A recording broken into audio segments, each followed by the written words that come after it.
그럼 일단 일일학습의 첫 번째부터 봅시다. 일단 내용 본다면 도시계획 시설사업에 누가 수용을 할 수 있을지부터. 수용은 지금 노래를 하는 거예요? 창을 하는 거예요? 뭐라고요? 수용은 아무나 하나 시행자가 수용을 해야지 짜라라 짜라라라라라. 하지만 인접해 있다면 일시 사용만 되죠. 키워드에 대한 부분이. 그럼 일단 도시계획설 사업의 시행자는 시작. 시설사업 똑바로 해요. 시행자는 토지, 건물, 정착물, 소유권 외의 권리 뭐 할 수 있다? 수용하거나 사용할 수 있고, 다만 인접해 있다면 토지, 건물, 정착된 물건, 소유권 외의 권리를 뭐 할 수 있다? 일시 사용할 수 있다 라고 설명을 드리게 되죠. 인접한이 나오면 일시 사용. 시작. 인접한이 나오면 일시 사용이고요. 또 도시군계획시설 사업의 수용 사용에 대한 관하여는 공익사업을 위한 토지 등의 취득 및 보사에 관한 법률. 시작. 공익사업을 위한 토지 등의 취득 및 보사에 관한 법률. 짧게 부르면 공익사업의 보상법이야. 됐죠? 그러면 이걸 준용할 때 언제 공익사업의 인정고시 있었던 걸로 본다고 했더라? 실시계획을 고시한 때. 공익사업의 인정 시기는 어디? 실시계획을 고시한 때 여기. 도시계획 시설 결정고시 아니 실시계획 고시한 때. 한 번 더. 실시계획 고시한 때. 근데 나만 신난 것 같아요. 일단 4번, 5번, 3번, 4번 타인 토지의 출입 33 왼쪽 밑에 1, 2번이 제가 수용 내용 얘기한 거고요. 3, 4번은 타인 토지 출입 얘기해 준 거예요. 그럼 봐봐요. 행정청이 아닌 도시계획 시설사업의 시행자가 있대요. 그러면 단순하게 출입하는 거예요? 지금 적극적 출입인 거예요? 일시 사용, 장애물 변경 제거 이런 말 없잖아. 그럼 단순한 출입인 거야. 그렇죠? 그럼 단순한 출입이면 당연히 행정청이 아니랬으니까 허가를 받아야 돼요. 행정청이 아니랬잖아. 그리고 단순한 출입이 며칠 전? 7일 전까지 그 뭐하죠? 일시와 장소를 소유자, 점유자 관리인에게 알려줘야 되겠죠. 이렇게 키워드가 중요하다니까. 키워드를 못 찾으면 뭘 물어보는지 몰라 사실을. 또 하나 봐봐. 그럼 4번 지문을 보면 일단 위랑 대별해 본다면 그럼 여기는 뭐가 되지? 마찬가지로 행정청인 시행자래. 일단. 그리고 일시 사용, 장애물, 아니죠. 제로적치장 임시통로로 일사용한 타인 토지를 나무, 흙돌 그 밖에 장애물을 변경 제거하는데 이건 적극적 출입이구나. 그럼 이럴 땐 소유자, 점유자, 관리인이 뭐를 해야 돼? 그렇지. 이건 동의를 받아야 되는 거야. 수용한 것도 아닌데 어떻게 마음대로 하겠어. 동의를 받아야지. 이건 적극적 출입이니까. 그리고 해당 내용에 그 동의를 받을 수 없대. 근데 행정청인자가 시행자래. 그러면 특별시장 등에게 통지하여야 하는 거야. 행정청이 아니면 허가를 받겠지만. 이해가셨죠? 그리고 이건 적극적 출입이 되기 때문에 뭐하죠? 일시 사용하거나 장애물을 변경, 제거하자 한 날에 며칠 전까지는 알려줘야 된다? 이건 3일인 거야. 됐죠? 나오면 3, 4번이 포인트야. 잘 보고 해당 내용 보시면서 그림책 33 하단 보면서 잘 인지하시기 바라고요. 그 다음에 5번부터는 개발행위 허가. 개발행위 허가는 36페이지 피면 되겠지. 개발행위 허가. 그럼 봐요. 개발행위 허가에 대한 대상부터 언급되어지겠네. 개발행위 허가 대상. 시작. 그럼 봐. 해설만 봅시다. 개발행위 허가는 건축물 건축, 공작물 설치.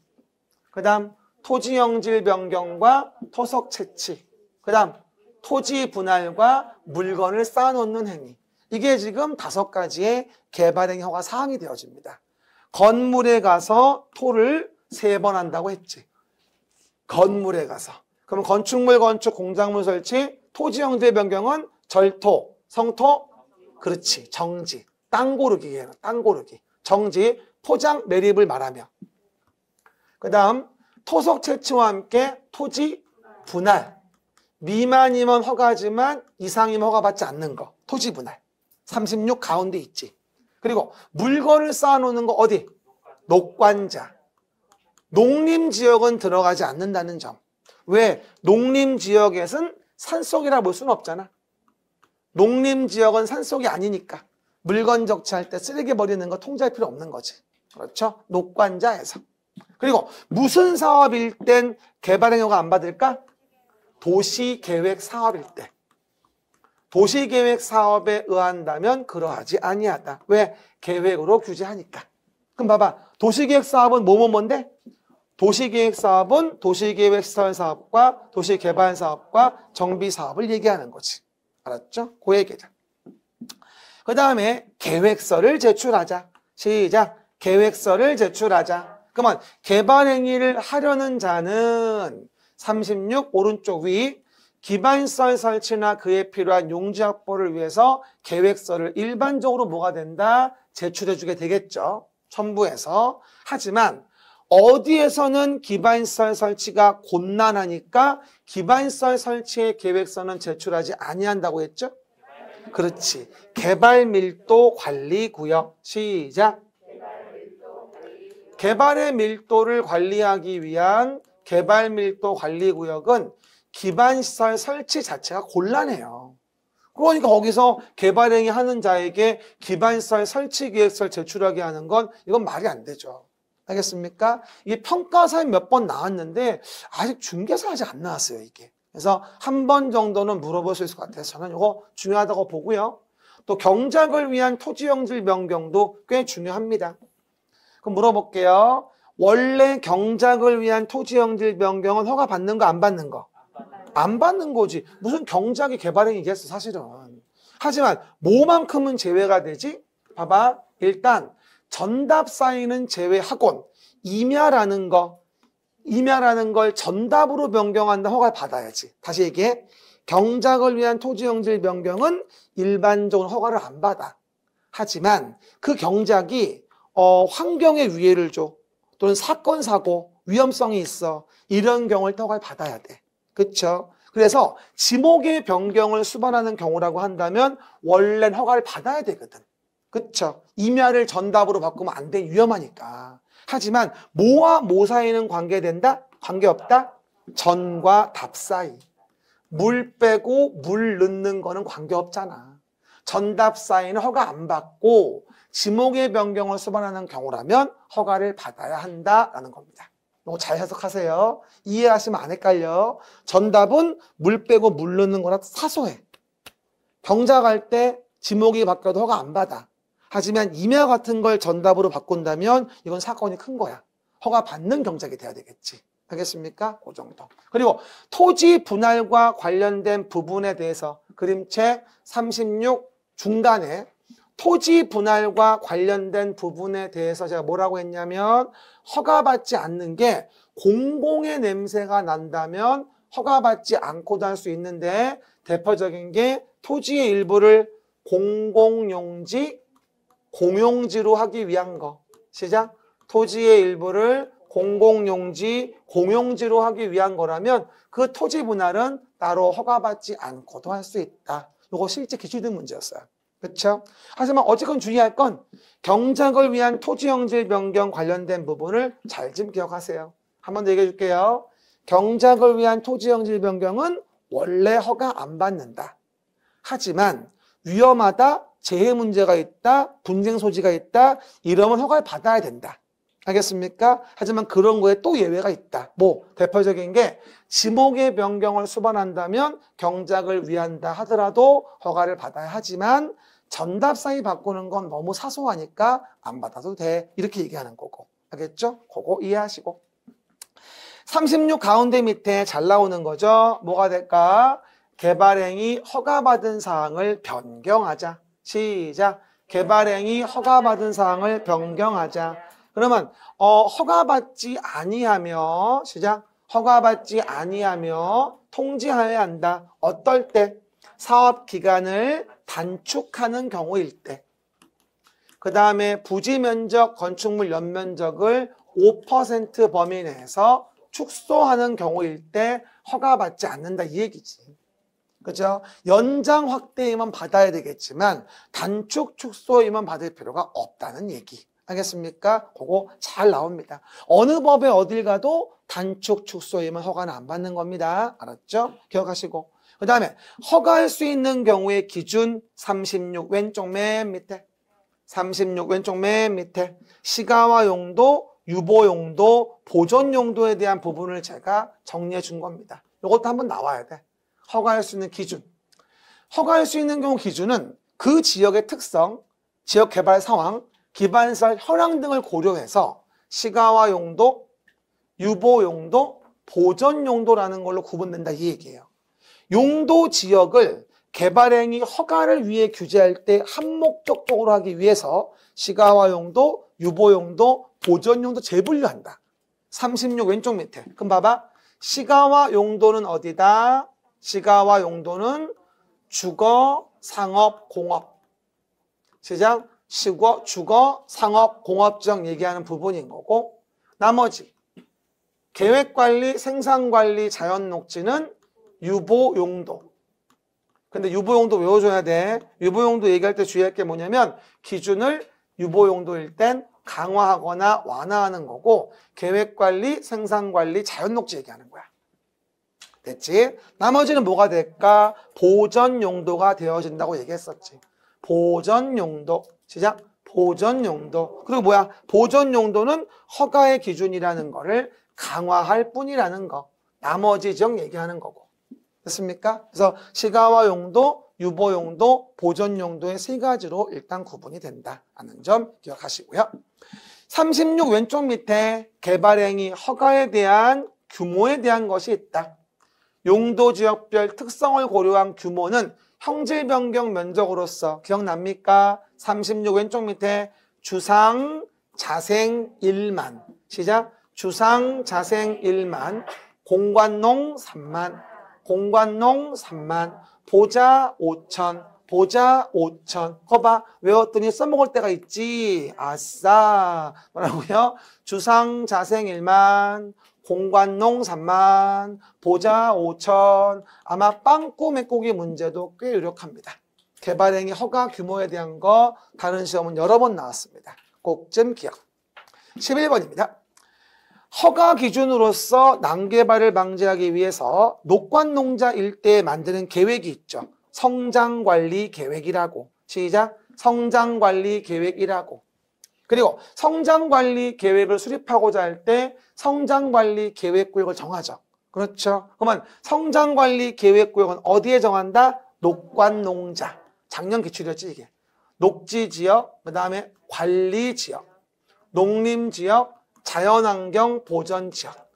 녹관농자에서 향후 시가와 해당되는 지역 등의 성장관리 계획을 정할 수 있으며 성장관리 계획 수립할 때 그 성장관리계획구역에서 계획을 수립할 때 그 내용은 기반시설의 배치 규모 37 왼쪽 밑에 있죠. 위에 건축물 용도 제한, 그 다음에 건폐율과 용적률, 건축물의 배청 특색체 높이, 환경관리계획, 경관계획 등 중요한 단어 필요한 사항을 포함하여. 반드시 포함이란 말이 아니라 필요한 사항을 포함하여 성장관리 계획을 수립하여야 한다. 지구단위 계획처럼 반드시 포함은 아닙니다. 지구단위 계획보단 좀 덜 빡시다. 이렇게 얘기했었지. 그렇죠? 그 얘기. 그리고 여기 뭐가 안 들어가지? 그렇지. 기억났다. 아, 대박이다.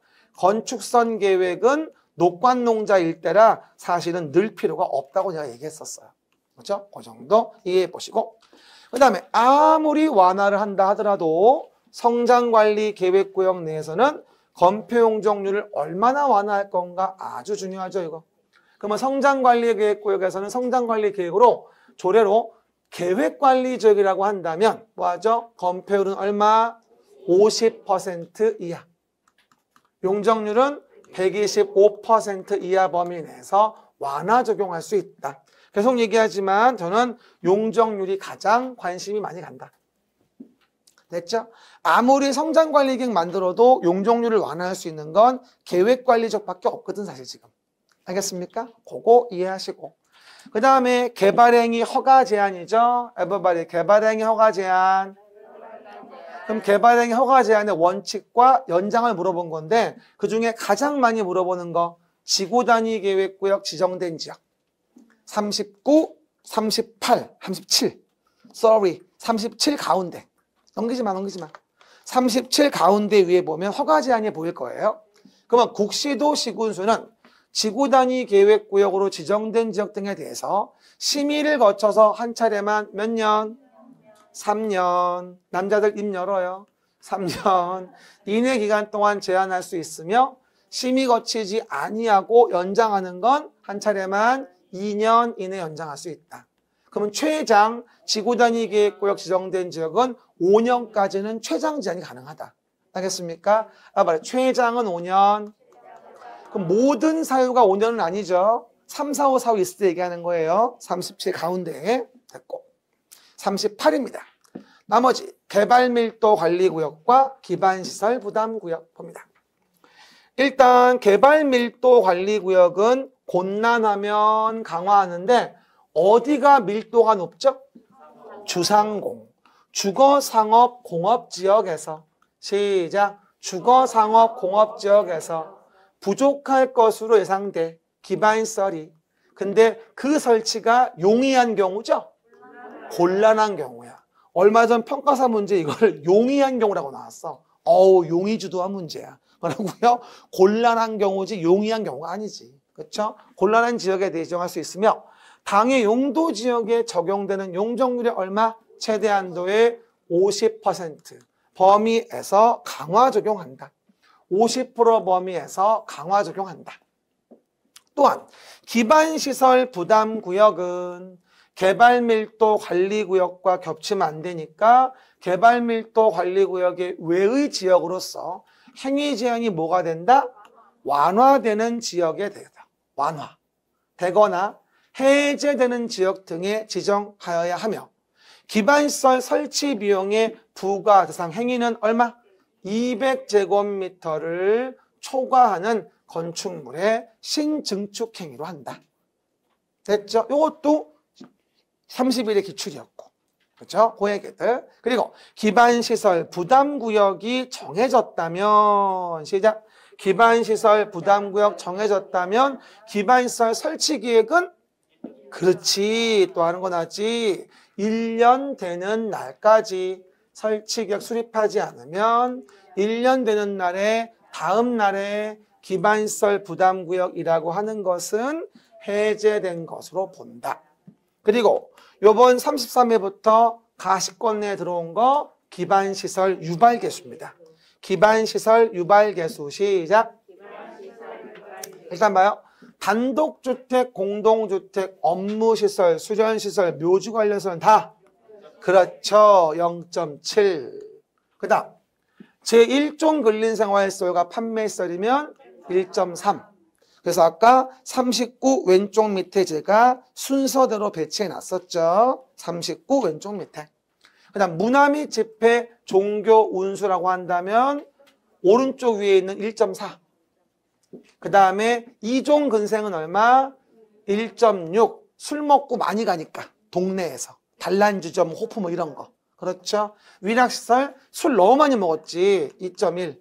술 많이 먹으면 막 말 까고 막 이러잖아. 막 욕하고 막 때리기도 하고 막 이러면서. 그렇죠? 술 먹고 그러면은 안 되지. 봐봐요. 이게 해당 내용의 기반시설 유발 개수입니다. 정리합시다. 말해 정리. 오늘은 가만히 있어봐. 가방에 있다서 1분만 줘봐. 봐봐요. 도시계획의 시설 사업을 시행할 때 그 사업의 시행 조치에 대한 부분으로서 수용 사용과 타인 토지의 출입 말씀드려봤고요. 그 다음에 도시계획 사업에 의하지 아니하는 행위에 대한 부분의 난개발 방지를 위한 개발행위 허가와 관련된 부분에 대해서 오늘은 설명을 드려봤어요.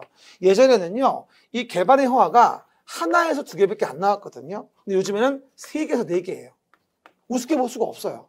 그래서 제가 원래는 이 부분을 조금만 얘기하다가 요번 타임은 좀 많이 하는 거예요, 사실은. 다른 때보다. 그렇죠, 여러분? 서너 개는 건질 수 있다. 이래서 국토계획법 마무리하고요. 이제 다음 주, 다다음 주는 뭐 할까요? 요거 도시관리계획 내용 중에서 안 본 거. 요거 도시개발사업. 상당히 대장동 개발사업 때문에 개정이 많아요.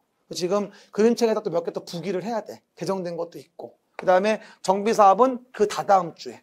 그러면 2월 중순쯤 되면 다 끝나요, 이게. 아셨죠? 다음 주에 뵐게요. 명절 잘 보내시고요. 수고하셨습니다.